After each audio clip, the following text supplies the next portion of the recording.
का आह्वान वो बड़े बड़े शिक्षकों ने दिया है। हमने तो बस उसका पालन किया, जहाँ पर बुलाया उन्होंने वहाँ पर हम गए हैं।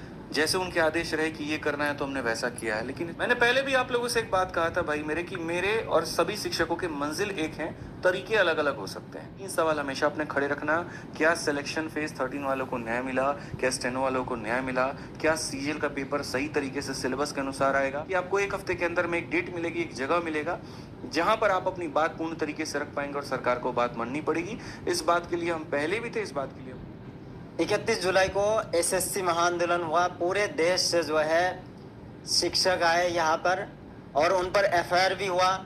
कई टीचरों को चोट लग गई, दो बार गिरफ्तार भी हुए। उसके बाद जो है 6 अगस्त को भी प्रोटेस्ट होना था, पर 4 अगस्त को ऐसा क्या मीटिंग हुआ डीओपीटी में, जिसके बाद जो है आंदोलन खत्म सा हो गया। तो आइए जानते हैं, अभी हमारे साथ है आदित्य रंजन सर। तो आइए इनसे बात करते हैं कि एसएससी के जो स्टूडेंट्स हैं उनको न्याय मिल भी पाएगा या नहीं। तो सर क्या कहना चाहेंगे, 4 अगस्त को जो डीओपीटी मिनिस्ट्री में जो मीटिंग हुआ है वहाँ पर 3-4 टीचर गए, क्या बात हुआ क्या नहीं किसी को नहीं पता, पर अभी जो है स्टूडेंट्स कह रहा है कि उनको न्याय नहीं मिला है और स्टूडेंट कह रहा है कि डीओपीटी मिनिस्ट्री से लॉलीपॉप दे दिया। जब जिस तरीके से वीडियो सभी शिक्षकों ने डाला था जो मिलने गए थे, उसके बाद उनको पढ़ने के बाद में उनके अंदर में एक अलग सा एग्रेशन आ गया कि हमें कुछ मिला क्यों नहीं। ठीक है, अब बाद में इसका हवाला फिर रिटर्न में एसएससी कुछ दे देंगे या फिर सरकार की तरफ से कुछ ना कुछ होगा स्टूडेंट्स के लिए, पर कुछ भी नहीं हुआ और उसके बाद आंदोलन ही खत्म कर दिया।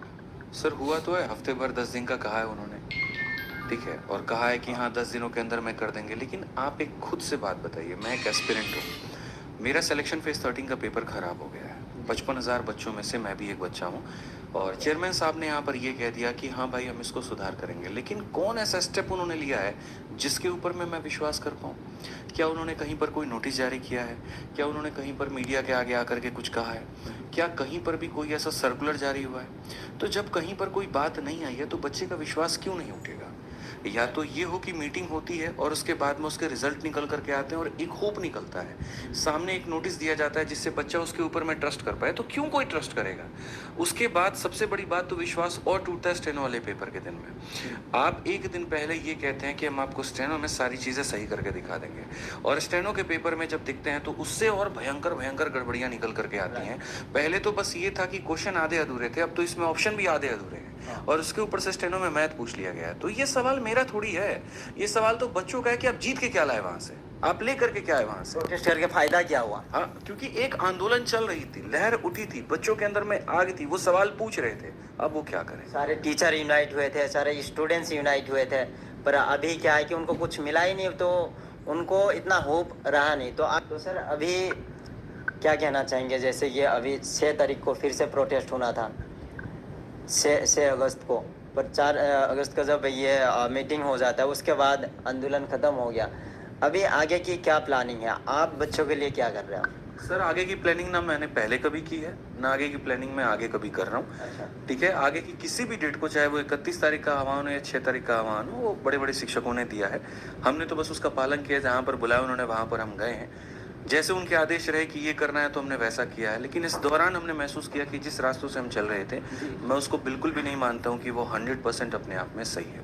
क्योंकि सर मैं अभी भी आपसे सवाल पूछ रहा हूँ ना, आप मुझे ये आश्वासन दे दो, ठीक है, कि सीजीएल का पेपर बहुत सही तरीके से होगा। मैं कैंडिडेट हूँ सर, मैं डरा हुआ हूँ, मुझे समझ में नहीं आ रहा है यहाँ पर कि मेरा पेपर सही जाएगा, गलत जाएगा, सर्वर इशू होगा, नहीं होगा, मैं किसके बात पर विश्वास करके जाऊँ? या तो ये होता कि एक कड़ा कदम एडिक्विटी के खिलाफ उठाया जाता, या तो ये होता कि उसको बैन किया जाता, या तो ये होता कि पेपर को पोस्टपोन किया जाता। एक ऐसी चीज बच्चों तुम लोग ये बता दो कि जो अभी तक एसएससी चेयरमैन ने एसएससी की तरफ से तुम्हारे फेवर में लिया गया है, तो जब एक भी चीज ऐसा नहीं लिया गया तो इसको लॉलीपॉप क्यों ना कहा जाए? तुम मुझे बस ये बता दो, तुम मुझे बस इस सवाल का जवाब दे दो कि फेज 13 वाले को न्याय मिला। तुम बस मुझे ये बता दो कि स्टेनो वाले पेपर जो बच्चे यहाँ पर हुआ जिनके साथ में गड़बड़ी, उनके लिए कहीं पर कोई नोटिस जारी किया गया, क्या उनको न्याय मिला? तुम मुझे ये बता दो कि सीजीएल का पेपर अभी तक आगे बढ़ता हुआ तुम्हें कोई दिख रहा है? तो कैसे हम मान करके ये बैठ जाए कि चीजें सही होने वाली है? बस मेरा सवाल खाली इतना है। और सर एसएससी स्टेनो में सेंटर भी देखेंगे, कहाँ कहाँ कैसे कैसे जगह पे सेंटर दे दिया। सर यही तो मैं आपसे कहना चाह रहा हूँ कि आप खुद देखिए ना कि बातों में और बात वहां ग्राउंड तक पहुंचने में कितना फर्क हो जा रहा है।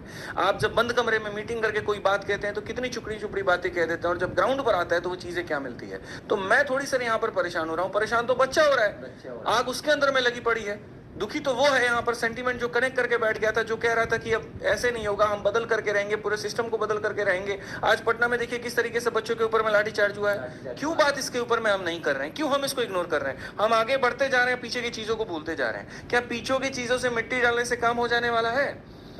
आज अगर आप बात करें तो फोकस ये रह गया कि सीजल का पेपर अच्छा होगा कि नहीं, लेकिन क्यों ये कोई बात नहीं कर रहा कि स्टेनो में जिन बच्चों के साथ में गड़बड़ हुआ उनका दोबारा पेपर होगा कि नहीं, फेज 13 वालों को न्याय मिलेगा कि नहीं। तो हम अगर भूलने के साथ साथ आगे बढ़े तो मैं आपको बताता हूं, अगली बार ये भी कहेंगे चलो सीजल में जो हो गया सो जाने दो, अगला सही होना चाहिए। और ये सिर्फ और सिर्फ हो रहा है कि रेटअपिज्म, बस भूलते जाओ, आगे बढ़ते जाओ, भूलते जाओ। ये मेरे से बर्दाश्त नहीं होता है। बस ये नहीं होता है, मैं बोल देता हूँ, बस यहीं से कहानी है। तो सर अभी आपको स्टूडेंट्स भरोसा करते हैं, आपके साथ भी कई लाखों स्टूडेंट जुड़े हुए हैं, उनके लिए आप क्या कर रहे हो या फिर आप उनके लिए क्या बोलना चाहेंगे? मैंने पहले भी आप लोगों से एक बात कहा था भाई मेरे, कि मेरे और सभी शिक्षकों के मंजिल एक हैं, तरीके अलग अलग हो सकते हैं। मेरा जो अपना तरीका है वो सिंपल सी बात है कि सरकार अगर बह रही है तो थोड़ी शोर करके उसको सुनानी चाहिए, और मैं इसके दम पर कभी पीछे ना हटा हूँ, ना मैं हटूंगा। मैं हमेशा रहा हूँ, मैं रहूंगा।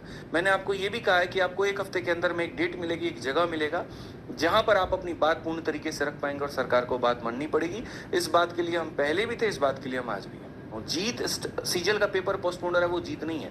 जीत वो है जो सिलेक्शन फेज के जितने बच्चे हैं वहां पर जिनके साथ में गलती हुई उनका दोबारा पेपर होना चाहिए। जीत स्टेनो के बच्चों के साथ में गलती हुआ उनका री एग्जाम होना चाहिए। जीत सीजल का पेपर सही हो, ये आपकी जीत है। 10 दिन 15 दिन आपका पेपर डिले कर दे और फिर से वही रद्दी और घटिया सेंटर मिले, फिर से वही सर्वर इशू है, तो इसको आप जीत कहेंगे? इसको आप जीत कहेंगे? बताइए। मुझे अच्छे से पता है कि पेपर पोस्टपोन होने वाला है, क्योंकि मैं आपको बताऊं सर, बिहार में 400-500 सेंटर की जरूरत है, बुक खाली 150 हुआ है। कई ऐसे सेंटर जिनसे तो अभी बात तक भी नहीं हुई है। तो सर ये तो पेपर होना है, थोड़ा आगे डिले जाना है, लेकिन ये फिर से कह रहा हूं मेरे भाई, जीत नहीं है। कोई भी आकर के तुमसे कल के हल्ला काट करके चला जाए, देखो जी हमने यहाँ पर पेपर को पोस्टपोन करवा दिया, ये करवा दिया, फिर से कह रहा हूँ वो जीत नहीं है। क्या उसमें कोई सर्वर इशू तो नहीं होगा? क्या कोई वहां पर पेपर हैक तो नहीं होगा? क्या उसमें कोई सिक्योरिटी फेलियर तो नहीं होगा? ये चीजें अगर पूरी होती हैं तो ये तुम्हारी जीत है, बस इतना कहूंगा। 3 सवाल हमेशा अपने खड़े रखना। क्या सिलेक्शन फेज 13 वालों को न्याय मिला? क्या स्टेनो वालों को न्याय मिला? क्या सीजीएल का पेपर सही तरीके से सिलेबस के अनुसार आएगा?